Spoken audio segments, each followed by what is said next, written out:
I'm standing in the back of a small convenience store in South Boston, the fluorescent lights buzzing overhead, the air smelling of stale coffee and cleaning supplies, my hands trembling as I stand in front of a shelf of liquor, my eyes darting between the bottles, my heart pounding with a mix of fear and guilt.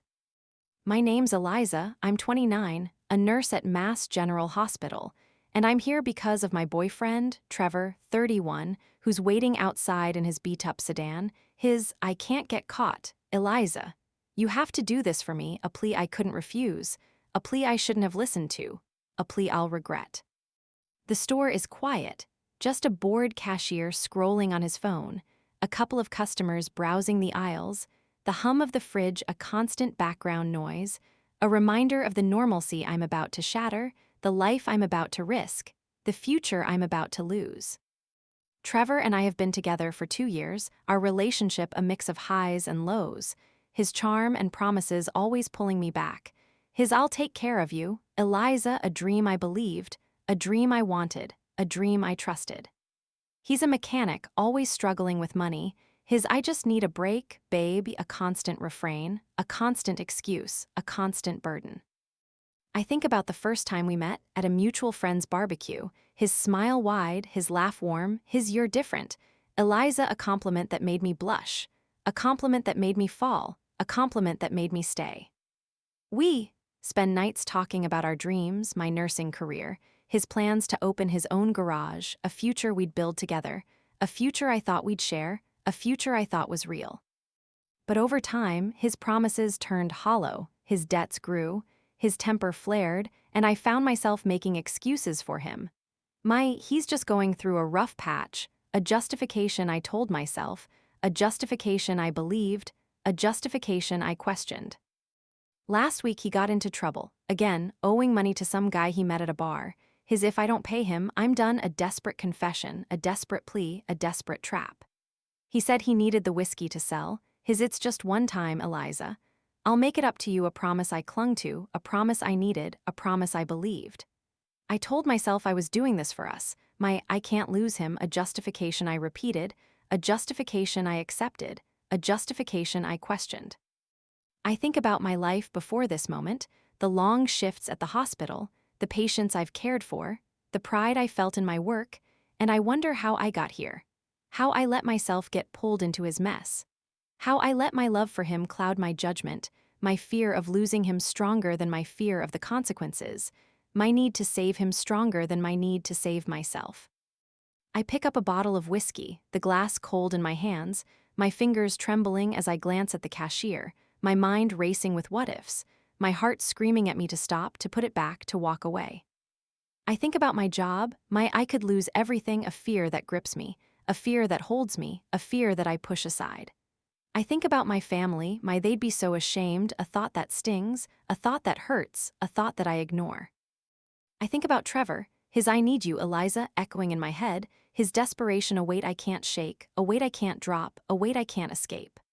I stuff the bottle into my bag, the weight heavy against my back, my hands sweaty as I head toward the door, my eyes darting to the cashier, my heart racing with every step, my mind screaming at me to stop, to turn back, to run. But I don't. I keep going, my "I'm doing this for Trevor," a mantra I hold on to, a mantra I need, a mantra I doubt. I'm almost at the door when the cashier looks up, his "hey, wait a second." A shout that freezes me, a shout that catches me, a shout that ruins me. I turn, my face pale, my hands shaking, my "I'm sorry," a stammer I can't control, a stammer I can't hide, a stammer I can't stop. He walks over, his eyes narrowing, his "open your bag," a demand I can't refuse, a demand I can't escape, a demand I can't fight. I do, the bottle clinking against my wallet, the evidence clear, the guilt undeniable, the mistake mine. I feel my throat tighten, my eyes burning with tears I can't hold back, my mind racing with the consequences, the realization that I've just thrown everything away, the realization that I've made a mistake I can't undo, the realization that I've let Trevor drag me down with him. The police arrive within minutes, the red and blue lights flashing through the window, the handcuffs cold against my wrists, the officers, "You're under arrest for shoplifting," a statement that hits me like a punch, a statement that breaks me, a statement that changes everything. I don't say a word about Trevor, my it was me. I did it, a lie I tell, a lie I live, a lie I regret. They take me to the station, the walls gray, the air heavy, the other people in holding staring as I sit on a bench, my scrubs wrinkled, my hair a mess, my tears silent, my mind racing with what I've done, what I've lost, what I've risked. I think about my job, my I could get fired for this, a fear I can't shake, a fear I can't ignore, a fear I can't escape. I think about Trevor, his I'll make it up to you echoing in my head, his promise a lifeline I cling to, a lifeline I need, a lifeline I doubt. I sit there, the bench hard beneath me, the fluorescent lights harsh above, the sound of a drunk man yelling in the next cell a constant distraction, my hands clasped tightly in my lap, my nails digging into my palms, my thoughts spiraling with the what-ifs. The realization that I might lose my nursing license, the fear that my colleagues will find out, the dread of facing my family with this shame, the hope that Trevor will keep his promise, the doubt that he won't, the guilt of knowing I've betrayed myself. The anger at myself for letting it happen. A few weeks later, I'm in court, the judge's bench looming, the room cold, my hands clasped in my lap as I listen to the charges, my public defender. She's a first-time offender, Your Honor, a plea for leniency, a plea for mercy, a plea for a chance. I feel the weight of the courtroom, the eyes of the few people in the gallery, the sound of the judge's voice as he reads my file, my heart sinking with every word, my mind racing with the consequences. The fear that this will follow me forever, the dread that my career as a nurse might be over before it truly began, the shame of standing here, labeled a criminal, the guilt of knowing I did this for someone who might not even care. I'm lucky I get a conditional discharge, a don't mess up again warning from the judge, a warning I take seriously, a warning I fear, a warning I live by. I leave the courthouse, the Boston air crisp, the streets busy, my hands in my pockets as I walk to Trevor's car. His "You did it, babe. I knew you could," a relief I feel, a relief I want, a relief I question. He pulls me into a hug, his "we're going to be okay now," a promise I believe, a promise I need, a promise I trust. I tell myself it was worth it, my I saved him, a thought I hold on to, a thought I cherish, a thought I doubt. I think about our future, the one he promised, the one we planned, the one I sacrificed for, and I feel a flicker of hope, a flicker of love, a flicker of fear. That night, we're at his apartment, the TV on low, the pizza box open on the coffee table, the air smelling of grease and beer, my hands holding a slice as I sit on the couch, my heart lighter than it's been in weeks, my mind calmer than it's been in days, my hope stronger than it's been in months. Trevor sits next to me, his arm around my shoulders, his "I'm going to make this right, Eliza. I promise," a vow I believe, a vow I need, a vow I trust. I lean into him, my "I know you will," a whisper I mean, a whisper I feel, a whisper I hope. I think about my job, my "I can't tell anyone at the hospital," a secret I keep, a secret I hide, a secret I fear. I think about my family, my "they can't know about this," a burden I carry, a burden I conceal, a burden I dread. I think about my sister, Clara, 25, my best friend, my confidant, my rock, and I feel a pang of guilt, a pang of shame, a pang of fear, knowing I can't tell her, knowing I can't share, knowing I can't trust. It's a sunny Saturday afternoon, a year after the shoplifting incident, and I'm at my parents' house in Dorchester, the air smelling of grilled burgers, the backyard filled with laughter, my hands holding a glass of lemonade as I sit on a lawn chair, my heart light with the normalcy of the moment, the family I love, the peace I've found.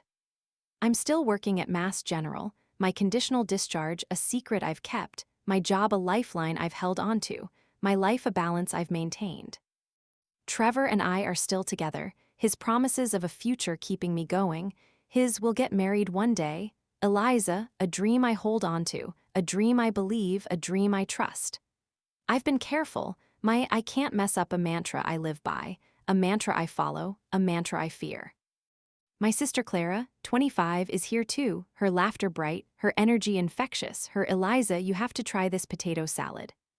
A call I smile at, a call I love, a call I cherish. She's a teacher, always full of life, her "I'm so happy," Eliza, a constant refrain, a constant joy, a constant light. We've always been close, our "we'll always have each other," a bond I rely on, a bond I need, a bond I trust. I think about our childhood, the nights we'd stay up late in our shared bedroom, whispering secrets under the covers, Her "you're the best sister," Eliza, a memory that warms me, a memory that grounds me, a memory that I hold dear. We spend hours planning our futures, my nursing dreams, her teaching aspirations, a life where we'd always be there for each other, a life where we'd never let anyone come between us, a life I thought was unbreakable. I watch her now, her sundress fluttering in the breeze, her hair in a loose braid, her smile wide as she talks to Trevor. His "you're a great cook, Clara," a compliment I smile at, a compliment I appreciate, a compliment I don't question. I think about how much I love them both, they're my family, a thought I hold on to, a thought I cherish, a thought I trust. But then Clara stands up, her "I have an announcement." A shout that quiets the backyard, her hands clapping with excitement, her eyes sparkling with joy, a joy I don't understand, a joy I don't expect, a joy I don't see coming. Trevor stands next to her, his arm around her waist, his smile wide, his "we wanted to tell you all together," a statement that confuses me, a statement that worries me, a statement that scares me. Clara holds up her hand, a ring glinting on her finger, her "we're engaged." A declaration that hits me like a punch, a declaration that breaks me, a declaration that shatters me. I feel my glass slip from my hand, the lemonade spilling on the grass, my hands trembling, my heart racing, my mind reeling with the betrayal, the hurt, the shock, the realization that the man I love, the man I sacrificed for, the man I trusted, is engaged to my sister, my best friend, my rock. I stand up, my "what, how could you?" A mix of shock and anger, my voice shaky, my chest tight, my eyes burning with tears I can't hold back, tears I can't hide, tears I can't stop. Clara frowns, her "Eliza, what's wrong?" A question I can't answer, a question I can't face, a question I can't handle. Trevor steps forward, his "Eliza, calm down. It's not a big deal, a lie I can't accept, a lie I can't believe, a lie I can't forgive." I feel my throat tight, my "not a big deal." "I took the blame for you, Trevor. I risked everything for you. A truth I blurt out, a truth I regret, a truth I can't take back." Clara's eyes widen, her "what are you talking about?" A question I dread, a question I fear, a question I can't avoid. I tell her, my voice breaking, "he stole from a store last year. I said it was me so he wouldn't get in trouble," a confession that makes her gasp, a confession that makes her step back, a confession that makes her doubt. But Trevor cuts in, his "she's lying, Clara, she's just jealous," a denial that stings, a denial that hurts, a denial that breaks me. Clara looks between us, her "Eliza, why would you say that? You're my sister, I thought you'd be happy for me," a plea I can't answer, a plea I can't accept, a plea I can't fulfill. I feel tears stream down my face, "I'm not lying, Clara, you have to believe me," a desperate cry, a desperate hope, a desperate need. But she shakes her head, her "you're just upset because you and Trevor broke up. I knew you weren't over him. A misunderstanding I can't correct, a misunderstanding I can't fix, a misunderstanding I can't change." I look at Trevor, his smirk cold, his eyes hard, his "let it go." "Eliza, a warning I feel, a warning I fear, a warning I hate." I feel my chest tighten, my hands trembling, my mind racing with the betrayal, the realization that I've lost them both, the realization that my sacrifice meant nothing, the realization that I've been used, the pain of knowing my sister doesn't believe me, the anger at Trevor for turning her against me, the despair of seeing my family slip away. I think about the nights I spent with Trevor, the promises he made, the "I love you, Eliza," he whispered after I took the blame, the way he held me when I cried about the court case, the hope I had for our future, the trust I placed in him, the betrayal that cuts deeper now. The realization that he never cared, the hurt of knowing he used me, the anger at myself for believing him, the guilt of dragging Clara into this mess, the shame of not being honest with her sooner. The fear that I've ruined our relationship forever. I leave the backyard, the laughter gone, the air heavy, my hands shaking as I walk to my car, my heart broken, my mind racing, my betrayal complete, my sister lost, my trust shattered, my sacrifice meaningless. I drive home, the Boston streets a blur, the radio off, my tears falling, my thoughts spiraling with what I've lost, what I've done, what I've risked. I get to my apartment, the walls bare, the air cold, my couch sagging as I collapse onto it, my phone silent, my heart heavy, my hope gone. I think about Clara, her "I thought you'd be happy for me" echoing in my head, her disbelief a wound I can't heal, her trust a bond I've lost. I think about Trevor, his "let it go, Eliza," a threat I can't ignore, a threat I can't escape, a threat I can't fight. I think about what I've done, what I've lost, what I've gained, and I feel a wave of anger, a wave of sadness, a wave of despair. It's a rainy Tuesday evening, a week after the engagement announcement, and I'm at a small diner in Back Bay, the air smelling of fries and coffee. The booth's worn, my hands holding a mug as I sit across from Trevor, my heart pounding with a mix of fear and fury, my mind set on confronting him, on telling him to leave Clara, on making him pay. I called him earlier, my "we need to talk, Trevor," a demand he couldn't refuse, a demand he didn't want, a demand he feared. He showed up, his jacket damp, his hair messy, his "what do you want, Eliza?" A question I'm ready for, a question I'm dreading, a question I'm answering. I take a deep breath, my "you can't marry Clara, Trevor. She doesn't know what you did, what I did for you, a truth I'm revealing, a truth I'm exposing, a truth I'm using." He leans back, his smirk cold, his eyes hard, his "you think you can stop me? Clara loves me, she doesn't believe you," a taunt I feel, a taunt I hate, a taunt I fear. I feel my throat tight, my "I'll tell her again, I'll make her see the truth," a threat I mean, a threat I need, a threat I doubt. He laughs, his "go ahead, Eliza, but if you do, I'll tell your boss about your little criminal record." A blackmail I didn't expect, a blackmail I can't fight, a blackmail I can't escape. I feel my blood run cold, my hands trembling, my "you wouldn't dare," a whisper I don't believe, a whisper I don't trust, a whisper I don't mean. He leans forward, his "try me, Eliza, I know you're on a conditional discharge. One call to the hospital and you're done," a threat that hits me hard, a threat that stings, a threat that breaks me. I think about my job, my "I can't lose it," a fear I can't shake, a fear I can't ignore, a fear I can't escape. I think about my patients, the ones I've cared for, the ones I've helped, the ones I've saved, and I feel a wave of panic, a wave of dread, a wave of despair. I think about the day in court, the judge's stern face, the cold courtroom, the weight of the gavel as it came down, the "don't mess up again" warning that's haunted me ever since, the fear of losing everything I've worked for, the shame of facing my colleagues if they found out, the dread of starting over with nothing. I think about my life, the one I've rebuilt, the one I've protected, the one I've fought for, and I feel a wave of anger, a wave of betrayal, a wave of helplessness. I look at Trevor, his "you're not going to say a word, Eliza.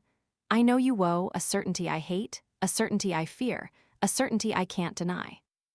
I think about the consequences, the possibility of losing my nursing license, the whispers in the hospital halls, the judgment from my coworkers, the patients I'd no longer be able to help, the life I'd no longer be able to live, the future I'd no longer be able to have. I think about my parents, their "we're so proud of you, Eliza," a memory that stings, a memory that hurts, a memory that I can't bear to lose. I think about Clara, her "you're just jealous," a wound that's still fresh, a wound that's still raw, a wound that's still bleeding, and I wonder if she'd even care if I lost everything, if she'd even believe me if I told her the truth, if she'd even stand by me if I fell. I think about our childhood, the way we'd hold hands at the park, the way she'd run to me when she scraped her knee, the way we'd promise to always protect each other, and I feel a pang of loss, a pang of longing, a pang of regret, the realization that she's chosen Trevor over me, the realization that she doesn't trust me, the realization that I've lost her. I think about Trevor, the man I thought I loved, the man I sacrificed for, the man who's now using my sacrifice against me, and I feel a surge of anger, a surge of betrayal, a surge of despair, the memory of his "I'll always be there for you, Eliza," a lie that burns, a lie that hurts, a lie that I can't forget, the realization that he's manipulated me from the start, the anger at myself for not seeing it sooner, the fear of what he'll do next. I feel my hands tremble around the mug, the coffee cold, the diner noisy, my mind racing with the what-ifs, my heart racing with the fear, my anger racing with the betrayal, the realization that Trevor has me trapped, the realization that I can't fight back, the realization that I've lost control. I leave the diner, the rain soaking my coat, my umbrella forgotten, my boots splashing in puddles, my mind racing with what he said, my heart racing with what I'll do, my fear racing with what I'll lose. I get home, my apartment dark, the air cold, my hands shaking as I sit on my couch, my phone in my lap, my thoughts a mess of fear and rage, my feelings a mess of betrayal and helplessness, my plan a mess of right and wrong. I think about calling Clara, my "she needs to know," a thought I cling to, a thought I need, a thought I doubt. But Trevor's threat echoes in my head, his one call to the hospital, and you're done, a warning I can't ignore, a warning I can't escape, a warning I can't fight. I think about my job, my I can't risk it, a reality I face, a reality I hate, a reality I live. I try to call Clara anyway, my hands trembling as I dial her number, my heart pounding as it rings, my hope fragile as I wait, my fear growing as I hear her voice, her Eliza, what do you want? A question that's cold, a question that's distant, a question that's painful. I take a deep breath, my Clara, you have to listen to me. Trevor's not who you think he is, a plea I mean, a plea I need, a plea I doubt. She cuts me off, her stop it, Eliza. I don't want to hear it, you're just jealous, and it's pathetic, a rejection that stings, a rejection that hurts, a rejection that breaks me. I feel tears burn my eyes, my I'm not jealous, Clara. I'm trying to protect you, a desperate cry, a desperate hope, a desperate need. But she hangs up, her leave us alone, Eliza, a finality I can't accept, a finality I can't change, a finality I can't escape. I sit there, the phone in my hand, the rain tapping on the window, the silence heavy, my heart broken, my mind reeling, my sister gone, my trust shattered, my sacrifice meaningless. I think about Trevor, his you're not going to say a word, a chain I can't break, a chain I can't fight, a chain I can't escape. I think about Clara, her you're just jealous, a wound I can't heal, a wound I can't fix, a wound I can't forget. I think about what I've done, what I've lost, what I've gained, and I feel a wave of anger, a wave of sadness, a wave of despair. It's a cold evening in March, 2 months after the engagement announcement, and I'm walking along the Charles River in Boston, the water dark, the air sharp, my hands in my pockets as I watch the city lights reflect on the surface, my heart heavy with the weight of what I've done, the weight of what I've lost, the weight of what I've become. I'm still working at Mass General, my job a fragile lifeline I've held onto, my conditional discharge a secret I've kept, my life a balance I've struggled to maintain. But everything else is gone. My sister, my family, my trust, my hope, my peace, my future. Clara hasn't spoken to me since our last call, her leave us alone, Eliza, a wall I can't break, a wall I can't climb, a wall I can't destroy. My parents have taken her side, there, you need to let this go, Eliza, a judgment I can't escape, a judgment I can't fight, a judgment I can't deny. I've tried reaching out to them, I just want to explain a plea that falls on deaf ears. There, we don't want to hear it, Eliza, a rejection that cuts deep, a rejection that hurts, a rejection that I can't change. I think about the family dinners we used to have, the laughter around the table, the warmth of their support, and I feel a pang of loss, a pang of longing, a pang of regret, the realization that I've lost them, the realization that they've chosen Clara, the realization that I'm alone. My friends have drifted away, you're too caught up in drama. Eliza, a rejection I can't change, a rejection I can't fix, a rejection I can't forget. I'm alone, my apartment empty, my phone silent, my heart broken, my mind tired, my soul weary, my life a struggle. One day at a time, one breath at a time, my sorrow, my guilt, my loneliness, my shame, my collapse, my void, my torment. I think about Trevor, his one call to the hospital, and you're done, a threat that keeps me silent, a threat that keeps me trapped, a threat that keeps me scared. I think about Clara, her you're just jealous, a misunderstanding that keeps us apart, a misunderstanding that keeps us broken, a misunderstanding that keeps us lost. I think about what I did, the blame I took, the lie I told, the sacrifice I made, and I wonder if it was worth it, if it made me happy, if it made me whole. I tell myself it was a mistake, I should have let him face the consequences. A realization I cling to, a realization I need, a realization I regret. I sacrificed everything for Trevor, my record, my future, my peace, and he betrayed me, he used me, he broke me, leaving me with nothing, leaving me with pain, leaving me with loss.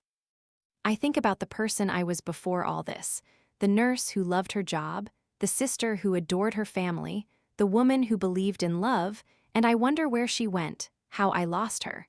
How I let this happen, my regret a weight I can't lift, my shame a shadow I can't escape, my loneliness a void I can't fill. I think about my job, the constant fear that someone will find out about my record, the anxiety of walking into the hospital every day, the dread of a single mistake that could unravel everything, the pressure of keeping this secret, the exhaustion of living with this fear, the longing for the peace I used to have. I think about my future, the uncertainty of what's next, the fear that I'll never regain what I've lost, the hope that I might find a way to move forward, the doubt that I ever will, the struggle to keep going, the weight of my choices, the pain of my isolation. But even as I recognize my mistake, even as I feel the weight of my regret, even as I see the cost of my actions, I can't let go of my anger, my hurt, my blame. Clara should have believed me, my she's so blind, a thought I repeat, a thought I cling to, a thought I believe. She chose Trevor over me, her sister, her family, her rock, and I can't forgive her, I can't forget her, I can't let her go. I think about their engagement, the wedding they're planning, the life they're building, and I feel a wave of anger, a wave of sadness, a wave of despair. I think about the person I've become, the person who lost everything for a man who didn't care, the person who lost her sister for a truth she couldn't tell, the person who lost herself for a sacrifice that meant nothing, and I feel a wave of shame, a wave of regret, a wave of sorrow. I wonder if I could have done things differently, if I could have told Clara the truth sooner, if I could have stood up to Trevor, my heart torn between the guilt of my silence and the anger at her blindness.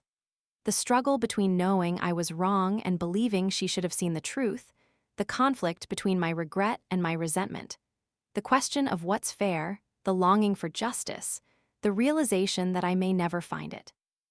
I stop walking, the river still, the lights bright, the air cold against my skin, my heart heavy but my mind clear, my future uncertain but my resolve firm, my pain deep but my anger deeper, my story unfinished but my regret real, my strength fading, my hope gone, my life a struggle, one day at a time.